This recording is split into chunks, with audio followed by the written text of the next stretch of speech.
Hola, buenas tardes. Mi nombre es Carlos y te saludo desde Ciénega, Durango. Te invito a que aprendamos juntos el versículo de memoria. Éxodo 12, 26-27. Y cuando sus hijos les pregunten, ¿qué significa este rito?, responderán: es la víctima de la Pascua en honor del Señor, que pasó por alto las casas de los israelitas en Egipto, cuando hirió a los egipcios y libró nuestras casas. Dios te bendiga. Hay momentos en la historia en los que la paciencia divina se encuentra con el límite de la obstinación humana, y es entonces cuando el juicio de Dios irrumpe no solo como una manifestación de su justicia, sino también como un testimonio definitivo de quién es Él, frente a los dioses fabricados por el hombre. El clímax de las plagas sobre Egipto no fue un acto impulsivo, ni tampoco una reacción violenta. Fue un veredicto anunciado con anticipación, una respuesta al orgullo persistente, a la opresión continua y al rechazo obstinado de la gracia ofrecida. Dios no actuó sin advertencia, ni sin dar espacio al arrepentimiento. Esta última plaga, aunque dolorosa, fue consecuencia directa de una serie de decisiones que el faraón, en uso de su libre albedrío, tomó con plena conciencia. A pesar de los milagros, de las señales y del testimonio claro del poder divino, Egipto endureció su corazón una y otra vez, y ahora, al amanecer de esta noche oscura, la justicia de Dios se manifestó de forma ineludible. Resulta impactante que la última plaga tuviera como blanco a los primogénitos. ¿Por qué ellos? Porque en la estructura social y religiosa de Egipto, el primogénito no era simplemente el primer hijo, sino el heredero de toda la bendición, del linaje, del poder y del nombre de la familia. En el caso del faraón, su primogénito era considerado un dios en formación.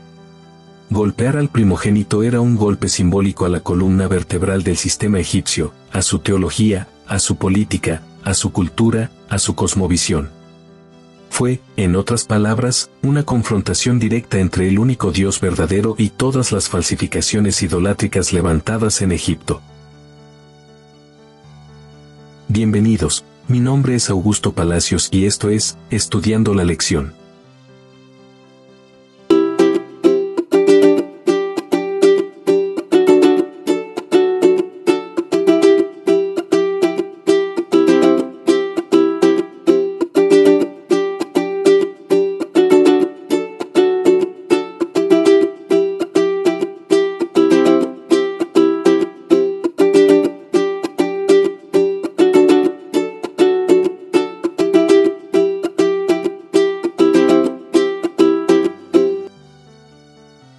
Jueves, 31 de julio.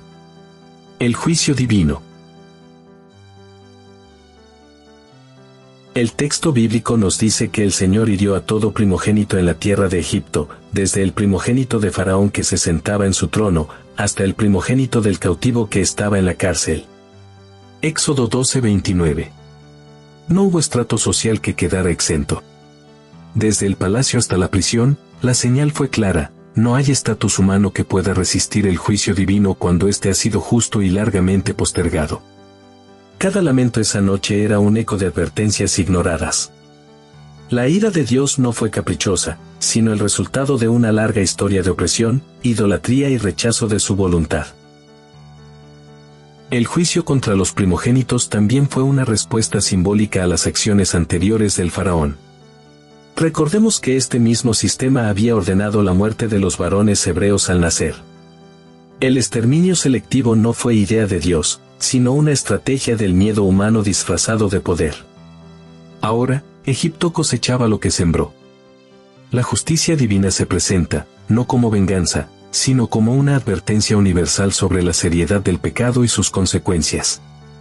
Las lágrimas de las madres egipcias, tan reales como las que antes derramaron las hebreas, nos recuerdan que en un mundo de pecado, nadie queda al margen del dolor cuando la maldad ha echado raíces profundas. Es aquí donde el contraste entre Egipto e Israel se hace más evidente. Mientras que en las casas de los egipcios había llanto, en las casas de los hebreos reinaba la paz, no porque fueran mejores personas, sino porque estaban bajo la sangre del Cordero.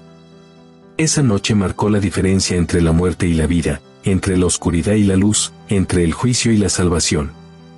La protección no venía del linaje, ni del conocimiento, ni de los méritos personales, sino únicamente de la fe obediente en el símbolo establecido por Dios. La sangre sobre los marcos de la puerta. Elena de White lo resume con gran fuerza: a través del vasto reino de Egipto, el orgullo de toda casa había sido humillado. Es que Dios no solo juzgó a las personas, sino a un sistema entero de creencias. Isis, Min, Eket, y tantos otros dioses paganos fueron desenmascarados como lo que realmente eran. Ficciones impotentes ante el poder del Dios verdadero. Esta plaga mostró con total claridad que no hay otro nombre, ni poder, ni deidad que pueda salvar aparte del Señor. El resultado final de esta plaga fue devastador. El texto dice que no había casa en Egipto donde no hubiese un muerto. La calamidad fue total. Y sin embargo, incluso en este acto de juicio, Dios mantenía su propósito redentor. Su objetivo no era aniquilar a Egipto, sino liberar a su pueblo y mostrar al mundo que Él es el único Dios. El juicio fue parte del plan de redención. No fue un fin en sí mismo, sino el medio para que Israel saliera hacia la libertad y Egipto, al menos por un momento, reconociera que había alguien más grande que sus dioses. Y no podemos pasar por alto una lección final. El juicio de Dios no siempre se manifiesta de manera inmediata, pero es seguro y justo. Podemos vivir engañados por un tiempo, confiando en nuestras propias fuerzas, en nuestros propios ídolos, incluso en nuestras justificaciones religiosas. Pero tarde o temprano, lo que se ha sembrado dará fruto. Así como Egipto cosechó lo que cultivó durante generaciones de injusticia, también nosotros somos llamados a evaluar seriamente nuestras acciones, nuestras prioridades y nuestra obediencia a Dios. Porque su justicia, aunque paciente, no duerme. Refuerza tu aprendizaje con nuestras preguntas diarias en redes sociales. Síguenos en Facebook, Instagram, Threads y X o Twitter, y participa a las 2 de la tarde y 8 de la noche, de domingo a viernes. Tus reflexiones enriquecen este espacio de crecimiento mutuo.